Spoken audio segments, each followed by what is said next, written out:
సినిమాలపై AP వైద్య ఆరోగ్య శాఖ మంత్రి సత్యకుమార్ సంచలన వ్యాఖ్యలు చేశారు. బందిపోట్లు, స్మగ్లర్ల జీవిత చరిత్రలతో తీయడం ఏమిటని, వీటి ద్వారా సమాజానికి ఏం సందేశం ఇస్తున్నారని ఆయన నిలదీశారు.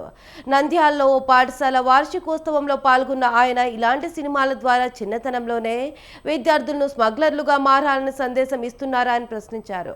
తమ జన్మస్థానాల అభివృద్ధికి కృషి చేసిన మహానీయుల జీవితాలను ఇతివృత్తాలుగా ఎంచుకొని సినిమాలు తీస్తే సమాజానికి మేలు చేసిన వారవుతారని ఆయన అభిప్రాయపడ్డారు.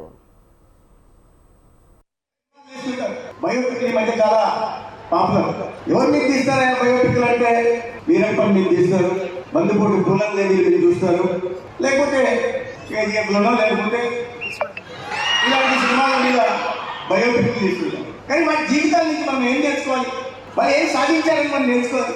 వాళ్ళలాగా మారాలా మన పిల్లలు కూడా. అటువంటి బయోపిక్లు వ్యాపార పరంగా ఉండొచ్చు, వాళ్ళకి లాభాలు అర్జించి పెట్టచ్చు సినిమా వాళ్ళకి, కానీ సమాజానికి అది ఏ విధంగా కూడా ఉపయోగపడదు.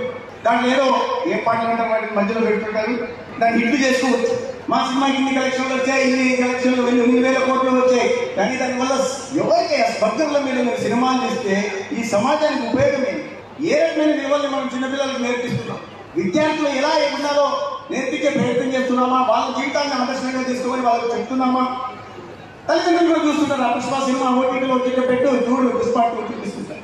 కానీ నిజమైన బయోపిక్లు తీయాల్సింది ఎవరిపైన అంటే, ఎక్కడైతే తన జన్మభూమి మీద ప్రేమను చాటుకుంటూ ఇక్కడే ఉంటూ 42,000 మందికి పైగా బ్యాంకింగ్ రంగంలో ఉద్యోగాలు ఇచ్చి వాళ్ళ దేశంలో 38 బ్యాంకింగ్ సంస్థల్లో తన మనుషులు తన దగ్గర చదువుతున్న విద్యార్థులను పెట్టి ఇవాళ జీవితాలను నేర్పుతున్నారే, అటువంటి వాళ్ళ మీద